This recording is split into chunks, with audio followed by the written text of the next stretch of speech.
Une analyse quantitative de solution 30 afin de pouvoir déterminer si au prix actuel, solution 30 représente une opportunité d'investissement.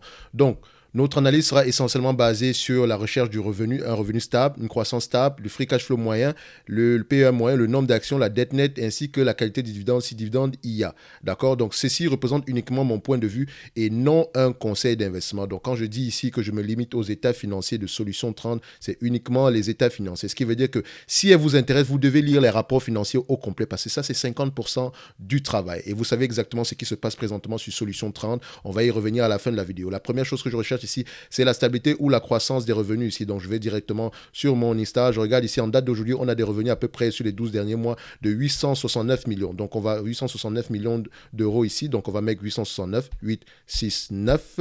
Donc, ici, je ne prends juste pas les revenus actuels. J'essaie également de déterminer si ces revenus-là sont stables ou croissants dans le temps. Donc, pour vérifier ici au niveau de la croissance des revenus, donc, je vais aller regarder la croissance des revenus ici afin de pouvoir déterminer si on a des revenus qui sont croissants dans le temps, parce que ça me permet ici de pouvoir avoir une assez, voilà, dépendamment de mon analyse ici, je veux des revenus qui sont stables. Je ne veux pas des revenus en zigzag.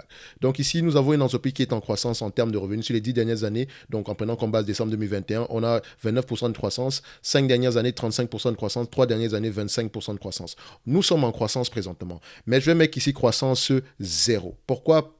Juste tout simplement par rapport à toute la situation actuelle dans cette compagnie-ci. Donc, je mettrai croissance zéro parce qu'également dans les rapports financiers ici, en tout cas ceux qu'ils ont publiés au mois d'avril ici, donc avril 2022. Donc, ici, ils me donnent les résultats financiers de 2021, 874 millions par là. Donc, on peut même l'ajuster à 874 millions ici, juste pour être plus précis, 874, d'accord. Donc, en termes de croissance des revenus, ici, on constate que le chiffre d'affaires est de 227 millions entre 2021, sur le premier trimestre, entre le premier trimestre 2021 et le premier trimestre 2022. Donc, quand on regarde ici, qu'est-ce que ça nous donne en termes de croissance des revenus par rapport au chiffre d'affaires ici? Attention, on va juste aller regarder qu'est-ce que le management mentionne ici. Donc, je prends le chiffre d'affaires, OK. Donc ici, voilà, ça correspond à une croissance de moins 1%. Donc, nous sommes en décroissance par rapport au trimestre précédent. Normalement, pour une compagnie en croissance, on devrait voir croissance trimestre après trimestre. Donc, déjà, il faut savoir pourquoi est-ce que nous sommes en décroissance présentement. Est-ce que c'est par rapport à la situation actuelle? D'accord? Donc, c'est la raison pour laquelle je n'ai pas pris de croissance ici. D'accord? Donc, j'ai gardé la croissance ici j'ai gardé le revenu ici à 874 millions. Ce serait déjà bien de faire au moins la même chose qu'en 2021. Mais également, ce que je n'aime pas dans ce rapport financier ici, c'est qu'on ne me donne pas les informations liées à la marge. D'accord? C'est bien de me parler de chiffre d'affaires, mais je ne suis pas payé je ne suis pas rémunéré par rapport au chiffre d'affaires. Donc, l'entreprise ne me rémunère pas, moi, l'investisseur, par rapport au chiffre d'affaires, mais par rapport au free cash flow, donc par rapport aux marges bénéficiaires. Mais bon, ça, c'est une parenthèse. Donc, ici, on a déjà le revenu ici, la croissance, je prends 0, je vous ai expliqué pourquoi. Donc, le free cash flow ici, simple, je vais prendre ici les bénéfices nets, d'accord, la marge des bénéfices nets. Et tout simplement parce que je pense que les free cash flow de cette entreprise-ci ne sont pas réels. Dans le sens où, comme d'habitude, les compagnies européennes, on ne prend pas en considération les loyers. Vous constatez ici que si on reconstruit les free cash flow ici, normalement, dépréciation plus le résultat net ici, moins la dépense en capital, moins les loyers, on va trouver quelque chose comme 35 millions par là. Mais eux, ils vous mentionnent ici qu'on a à peu près 47 millions en termes de free cash flow. Et je ne suis pas d'accord par rapport à ça. C'est la raison pour laquelle, moi, personnellement, pour les free cash flow, je prendrais ici 35 millions, ce qui correspond plutôt à la moyenne des free cash flow qu'on a souvent, généralement, la moyenne des bénéfices nets qu'on a généralement dans ce secteur d'activité ici par rapport aux marges, bien sûr. Quand on regarde ici, sur les marges ici par rapport aux bénéfices nets, on a sur les 5 dernières années à peu près 4,3% ici, d'accord? Donc en marge, 4,5, 4,3. Donc on est dans cette tendance-là. Je vais prendre 4%. Je n'ai pas envie d'avoir précisément raison, je vais avoir le moins de tort possible. Donc en termes de marge, je prends 4% en termes de marge. Celui qui est optimiste n'a qu'à prendre des marges plus élevées que ça. Donc ici, le PR moyen, vu la situation actuelle, normalement, c'est une entreprise qui s'échange à des PR plus élevés. Vous avez juste à voir les revenus ici. Donc vous pouvez constater ici que les PER sont généralement très, très élevés. Sur les 5 dernières années, on a 46 fois les bénéfices. Mais je vais émettre une décote ici supplémentaire par rapport à la situation actuelle. Donc, présentement, on accuse l'entreprise de fraude. D'accord? Ce n'est pas une situation qui est complètement résolue, surtout que les comptes de 2020 n'ont pas été audités, ou du moins, je n'en ai pas connaissance. Et ce qui me dérange, c'est surtout que l'auditeur qui était en place a démissionné. Et généralement, ça, c'est très mauvais signe. Quand un auditeur refuse de certifier les résultats, c'est très, très mauvais signe. Surtout quand vous prenez un auditeur pour le remplacer qui ne fait pas partie du Big Four. Donc, le Big Four ici, c'est KPMG, chez Ernst Young, Deloitte et PricewaterhouseCoopers. Donc, généralement, je ne dis pas que les autres firmes de comptabilité n'ont pas d'expertise, mais quand vous laissez une firme quand un Big Four vous décide de ne pas certifier les résultats, c'est généralement un point rouge. Faites très, très, très, très attention par rapport à ça. C'est la raison pour laquelle, au niveau ici des PER, je vais prendre des PER de 10, d'accord, 15, d'accord, et 17.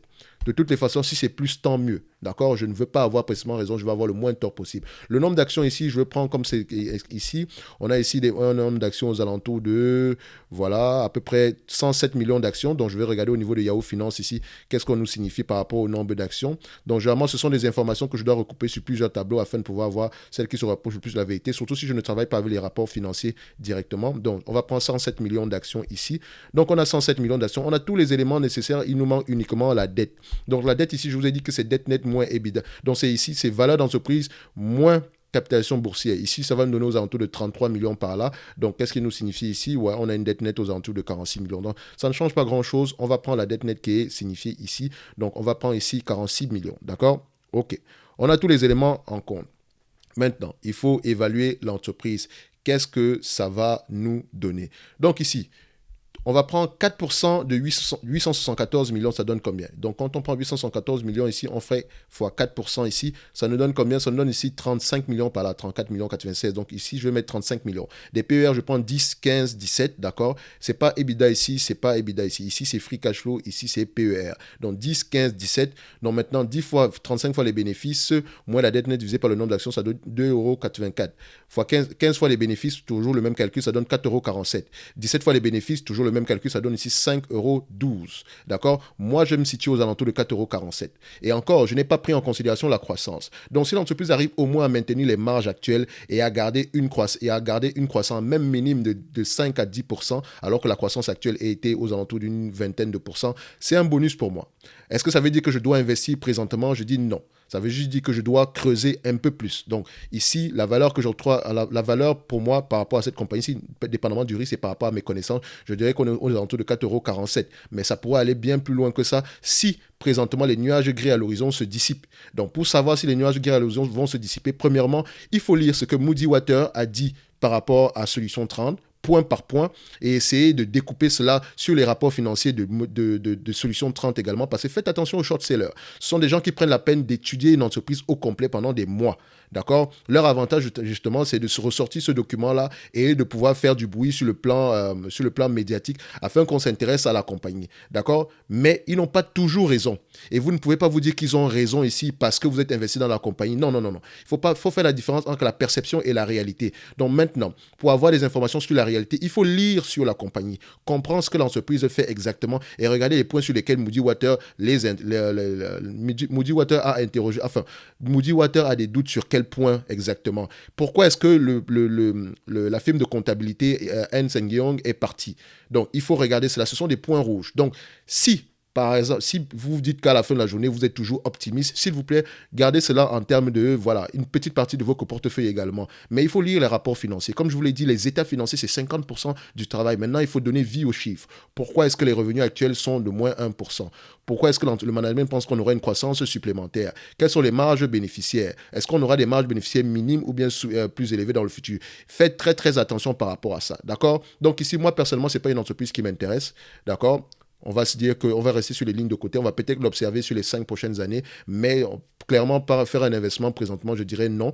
Je n'ai juste pas le temps d'aller lire les rapports financiers ici parce que je pense qu'il y a meilleure opportunité sur le marché avec moins de tracasseries, moins de casse-tête. Donc ici, pour moi, mon point de vue est simple, ce n'est pas une opportunité d'investissement, même si la valeur ici est plus élevée que le prix, la valeur que j'octroie bien sûr à la fin de la journée, dépendamment des calculs que je vous ai présentés ici, on pourrait avoir une opportunité d'investissement, mais pour moi, je n'irai pas sur cette compagnie ici. Si je devais être obligé de l'acheter ici, je dirais que le prix actuel ne me dérange pas si on a de la croissance. Mais idéalement, j'aurais demandé un 2,50 € pour le prix. Dans tous les cas de figure, à vous de juger comment est-ce que vous voulez apprécier le risque sur cette compagnie-ci. Dans tous les cas de figure, moi ici, c'est uniquement mon avis et non un conseil d'investissement. Donc, ça sera tout pour Solution 30. Pour moi, ce n'est pas une opportunité d'investissement, même si les chiffres paraissent bons. Je dis bien paraissent. Donc, parce que à la fin de la journée, ces chiffres-là pourraient diminuer dans le temps. Parce que présentement, on a des revenus moins élevés, à peu près moins élevés que par rapport à l'année précédente, alors qu'on a une compagnie de croissance. Donc, il faut déjà aller comprendre pourquoi est-ce que ça s'est arrêté. Donc, lisez vos rapports financiers, c'est ça votre avantage compétitif. On se donne rendez-vous sur la prochaine vidéo. Merci.